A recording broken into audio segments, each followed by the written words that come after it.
Dear students, मैं doctor Seema Arora, associate professor, Pandit Naval Kishore Sharma government PG college Dausa. बच्चों, जैसा हम पहले ग्लूकोज का पूरा स्ट्रक्चर और उसका रिंग कॉन्फ़िगरेशन स्ट्रक्चर पढ़ चुके हैं, आज हम शुरू करेंगे फ्रक्टोज। सबसे शुरुआत में हम ले रहे हैं structure of fructose. Structure of fructose में ग्लूकोज के जैसे ही ये एक ओपन चेन स्ट्रक्चर होता है। इसका मॉलिक्यूलर फॉर्मूला जो होता है वो C6H12O6 होता है, जो ग्लूकोज का भी होता है। और फ्रक्टोज में ग्लूकोज के जैसे ही 5 हाइड्रोक्सी ग्रुप जो है वो पाए जाते हैं। ये 5 हाइड्रोक्सी ग्रुप जो हैं वो फ्रक्टोज या ग्लूकोज दोनों की जब किसी की भी रिएक्शन की जाती है एसिटाइल क्लोराइड के साथ, तो 5 मॉलिक्यूल एसिटाइल क्लोराइड के यूज होते हैं और पेंटा एसिटाइल डेरिवेटिव बनता है, जो इस बात को बताता है कि इसके अंदर 5 हाइड्रोक्सी ग्रुप जो हैं वो मौजूद होने चाहिए। तो ये ग्लूकोज या फ्रक्टोज, जिसका मॉलिक्यूलर फॉर्मूला सेम है, 5 एसिटाइल क्लोराइड से रिएक्शन करके पेंटा मिथाइल फ्रक्टोज बना रहा है। इसी तरीके से अगर हम इसकी दूसरी एक रिएक्शन करें जिसमें हम फ्रक्टोज को डाइमिथाइल सल्फेट के साथ मिथाइलेट करते हैं, तो ये वापस से पेंटा मिथाइल ईथर फ्रक्टोज बनाता है, जो इस बात को बताता है कि फ्रक्टोज में भी 5 हाइड्रोक्सी ग्रुप्स जो हैं वो मौजूद हैं। अब नेक्स्ट हम जो रिएक्शन ले रहे हैं वो ये इंडिकेट करती है कि फ्रक्टोज में एक कीटोनिक ग्रुप जो है वो प्रेजेंट होता है। फ्रक्टोज की रिएक्शन जब HCN के साथ की जाती है तो वो साइनोहाइड्रीन बनाता है और हाइड्रोक्साइल अमीन के साथ ये ऑक्साइन बनाता है। तो इसका मतलब इस पे एक कार्बोनाइल ग्रुप जो है वो प्रेजेंट होना चाहिए। फ्रक्टोज जो है वो साइनोहाइड्रीन बना रहा है और हाइड्रोक्साइल अमीन के साथ ऑक्साइन बना रहा है। ये इस बात को बताते हैं कि इसमें एक कार्बोनाइल ग्रुप मौजूद है। लेकिन जब फ्रक्टोज का ऑक्सीडेशन किया जाता है कंसंट्रेटेड HNO3 के साथ, तो ये टार्ट्रिक एसिड बनाता है, ग्लाइकोलिक एसिड बनाता है और ट्राई हाइड्रोक्सी ग्लूटेरिक एसिड बनाता है, जो इस बात को बताते हैं कि ये जो कार्बोनाइल ग्रुप है वो एक कीटोनिक ग्रुप के रूप में मौजूद है। जैसा हम यहाँ पर देख रहे हैं, ये फ्रक्टोज का स्ट्रक्चर है CH2 C double bond O CHOH whole thrice CH2OH। जब इसका ऑक्सीडेशन किया जाता है कंसंट्रेटेड HNO3 के साथ, तो ये यहाँ से ब्रेकअप हो जाता है या यहाँ से ब्रेकअप हो जाता है। जब ये यहाँ से ब्रेकअप होता है तो ये ग्रुप ऑक्सीडाइज होकर COH में बदल जाता है। ये CHOCH3 whole twice as it is है और ये CH2OH है।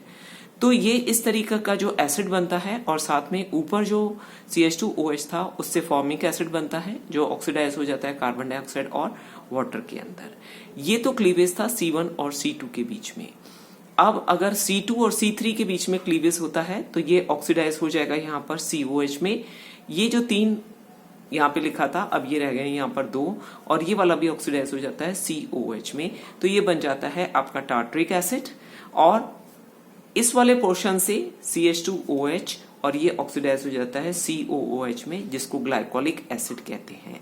तो जब फ्रक्टोज का ऑक्सीडेशन किया जाता है तो टार्ट्रिक एसिड बनता है, ग्लाइकोलिक एसिड बनता है और ट्राई हाइड्रोक्सी ग्लूटेरिक एसिड बनता है, जो इस बात को बताता है कि ये कार्बोनाइल ग्रुप जो है वो कीटो के रूप में है। और जैसा हम जानते हैं कि carbonyl group at the most C2 के ऊपर मौजूद होगा तभी वो कीटोनिक होगा। अगर फर्स्ट पर होता तो वो एल्डिहाइड होता, जैसा कि ग्लूकोज के केस में होता है।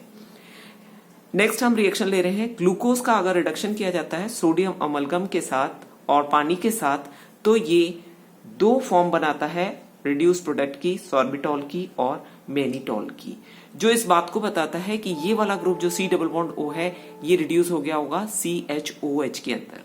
तो एक तो ये होगा कि OH लेफ्ट हैंड साइड में आ जाएगा और दूसरा ये होगा कि OH जो है वो राइट हैंड साइड में आएगा। तो 2 आइसोमर्स बनेंगे जो सॉर्बिटॉल और मैनिटॉल के नाम से जाने जाते हैं। सो फ्रक्टोज में अब ये कंफर्म हो गया कि ये कीटोनिक ग्रुप है। कीटोनिक ग्रुप होने के बावजूद भी ये एक टॉलेंस रिएजेंट को, बेनेडिक्ट सोल्यूशन को, फैलिंग सोल्यूशन को रिड्यूस करता है। तो ये एक रिड्यूसिंग शुगर है, just like a glucose. So therefore fructose जो है वो अगर ये इन सब रिएजेंट्स को रिड्यूस करता है, इसका मतलब ये इसमें एक अल्फा हाइड्रोक्सी कीटोन ग्रुप जो है वो मौजूद होना चाहिए। अल्फा हाइड्रोक्सी कीटोन जो है convert into the isomeric aldehyde in the basic solution and it reduces Tollens reagent, Benedict solution and Fehling solution. तो ये ग्लूकोज के सारे की तरह एक रिड्यूसिंग शुगर भी है। अब हमें ये देखना है कि फर्स्ट कार्बन एटम तो कार्बोनाइल के रूप में प्रेजेंट होता तो वो एल्डिहाइड होता, लेकिन फ्रक्टोज के अंदर कीटोन ग्रुप है तो इसकी पोजीशन क्या है और ये एक स्ट्रेट चेन कंपाउंड है क्या, जैसा कि ग्लूकोज में है। So acid obtained by the hydrolysis of the fructose cyanohydrine reduces with the hydroiodic acid gives the 2-methyl hexanoic acid. Therefore, in the fructose, the 6 carbon atoms are attached in a straight chain. So this is fructose. When it is treated with HCN, तो यहाँ पर ये क्या बन गया, fructose cyanohydrin. Fructose cyanohydrin का जब पानी से हाइड्रोलिसिस किया गया तो ये किसमें, CN ग्रुप किसमें ऑक्सीडाइज हो गया, COH ग्रुप में। जब ये COH में ऑक्सीडाइज हो गया और इसको हमने जब रिड्यूस किया HI के साथ, जो कि स्ट्रॉन्गर रिड्यूसिंग एजेंट है, तो सारे OH किस में रिड्यूस हो गए, CH3 और CH2 के अंदर।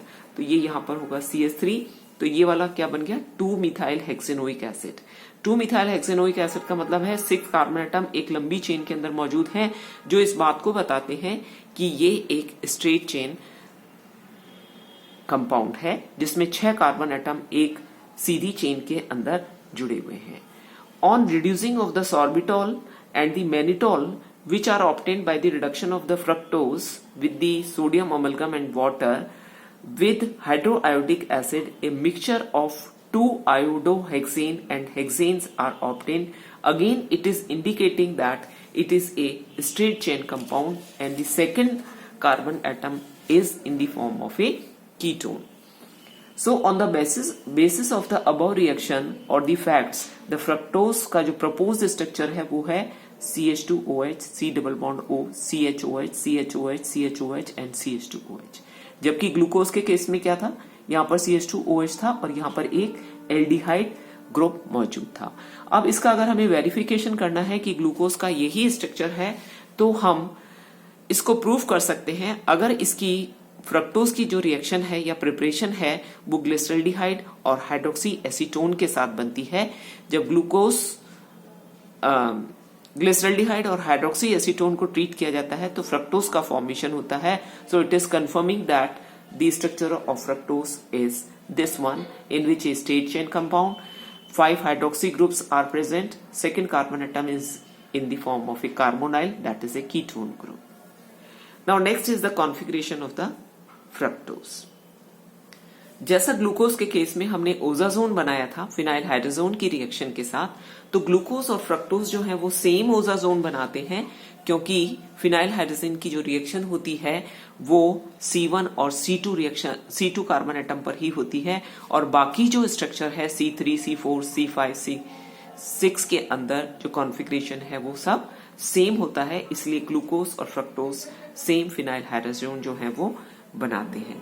So this structure first which is proposed for the fructose is again confirmed that it is the structure of this in which the second carbon is the keto group and third OH group on the left hand side, fourth और fifth के right hand side में। जैसा मैंने आपको पहले भी बताया था कि 5वें कार्बन एटम पर OH राइट हैंड साइड में होता है तो उसको हम डी कैपिटल डी फॉर्म में लिखते हैं। तो फ्रक्टोज का ये स्ट्रक्चर जो है वो कंफर्म किया गया है। Next is cyclic structure of fructose. अभी तक हमने देखा कि जो ओपन चेन स्ट्रक्चर बना था यहाँ पर वो ग्लूकोज में भी ओपन चेन स्ट्रक्चर में सारी रिएक्शंस जो है वो बताई गई थी, लेकिन कुछ रिएक्शंस थी जो इसके अंदर ओपन चेन स्ट्रक्चर के द्वारा नहीं बताई गई थी। जैसे ये सोडियम हाइड्रोजन सल्फेट के साथ एडिशन रिएक्शन नहीं देता। दूसरा 2 आइसोमर्स बनाता है, अल्फा डी फ्रक्टोसाइड्स और methyl beta D fructosides when it is treated with methanol in dry HCl। Glucose की तरह फ्रक्टोज में भी म्यूटा रोटेशन होता है। इसका स्पेसिफिक रोटेशन अगर फ्रेशली प्रिपेयर्ड आप सोल्यूशन लें 2 फॉर्म्स की, तो अल्फा फॉर्म की स्पेसिफिक रोटेशन 133 डिग्री होती है, बीटा की 21 डिग्री होती है, और जब दोनों को रूम टेम्परेचर पे रखा जाता है तो ये कांस्टेंट स्पेसिफिक रोटेशन हमें 92 डिग्री पर मिलती है। तो ये म्यूटा रोटेशन प्रॉपर्टी इसमें ग्लूकोज की जैसी ही होती है। So to explain all these properties, जैसा हमने ग्लूकोज के अंदर पढ़ा था कि एक 6 मेंबर रिंग होती है जिसको हम एमाइलिन ऑक्साइड कहते हैं या पायरेनोज फॉर्म कहते हैं, वैसा ही एक 6 मेंबर स्ट्रक्चर जो है वो फ्रक्टोज में प्रपोज किया गया है कि सेकेंड कार्बन एटम जो है वो 6th कार्बन एटम के साथ 1 2 3 4 5 और 6 मेंबर रिंग जो है वो बनाता है, जिसमें सेकेंड कार्बन एटम पर OH अगर राइट हैंड साइड में होगा तो उसको हम कहते हैं अल्फा डी फ्रक्टोज, और लेफ्ट हैंड साइड में होगा तो उसको हम कहते हैं बीटा डी फ्रक्टोज। ये यहां पर इस तरीके से बताया गया है जैसा हमने उसके अंदर लिखा था। ग्लूकोज के अंदर पायरेनोज फॉर्म के अंदर तो हम एक 6 मेंबर रिंग बना लेते हैं, इसमें ऑक्सीजन बना लेते हैं, और जो भी ग्रुप आपके राइट हैंड साइड में है उनको हम नीचे लिख देते हैं और जो लेफ्ट हैंड साइड में है उनको हम ऊपर लिख देते हैं। तो इस तरीके से हमें ये स्ट्रक्चर मिलता है जिसको हम कहते हैं अल्फा डी फ्रक्टोपायरेनोज। और यहां पर ये देखिए, ये अगर रिवर्स में है, OH ऊपर है, CH2 नीचे है, तो बीटा डी फ्रक्टोपायरेनोज ये कहलाता है। तो जब फ्रक्टोज जो है वो फ्री स्टेट में पायरेनोज फॉर्म के रूप में रहता है, that is the 6 membered structure में रहता है, but glucose which is obtained by the hydrolysis of the sucrose, जैसा हम जानते हैं कि सुक्रोज एक डायसैकेराइड है जो एक यूनिट ग्लूकोज और एक यूनिट फ्रक्टोज से मिलकर के बनता है, तो उसमें जो फ्रक्टोज सुक्रोज से हाइड्रोलिसिस से बनता है उसमें 5 मेंबर्ड रिंग जो है वो पाया जाता है। और जैसा हमने पहले बताया था कि 5 मेंबर्ड रिंग जो होती है वो ब्यूटाइलिन ऑक्साइड होती है या उसे फ्यूरेनोज स्ट्रक्चर कहते हैं। तो ये फर्स्ट कार्बन है, ये सेकंड कार्बन एटम है, थर्ड, फोर्थ और फिफ्थ। तो सेकंड और फिफ्थ कार्बन एटम रिंग के अंदर इन्वॉल्व होते हैं जिसमें 4 कार्बन और एक ऑक्सीजन इथेरियल लिंकेज में होता है। तो जब ये OH राइट हैंड साइड में होता है तो उसको हम कहते हैं अल्फा डी फ्रक्टो फ्यूरेनोज, और जब ये OH लेफ्ट हैंड साइड में होता है तो उसको हम कहते हैं बीटा डी फ्रक्टो फ्यूरेनोज। ये पायरेनोज स्ट्रक्चर जैसा ऊपर बनाया गया था वहां पे हम फ्यूरिन जैसा रिंग बना लेते हैं, 5 मेंबर रिंग, और इसमें ये देखिए CH2 OH होगा, यहाँ पर CH2 OH यहाँ पर ले लिया, ये OH हमने नीचे यहाँ पर लिखा है, इसका मतलब OH राइट हैंड साइड में है, तो ये स्ट्रक्चर किसका है, अल्फा फॉर्म का है। और यहाँ पर हमने OH ऊपर लिखा है, तो हमने आपको बताया था जो लेफ्ट हैंड साइड में ग्रुप होते हैं उनको ऊपर लिखें, तो ये है beta D fructofuranose. Thank you.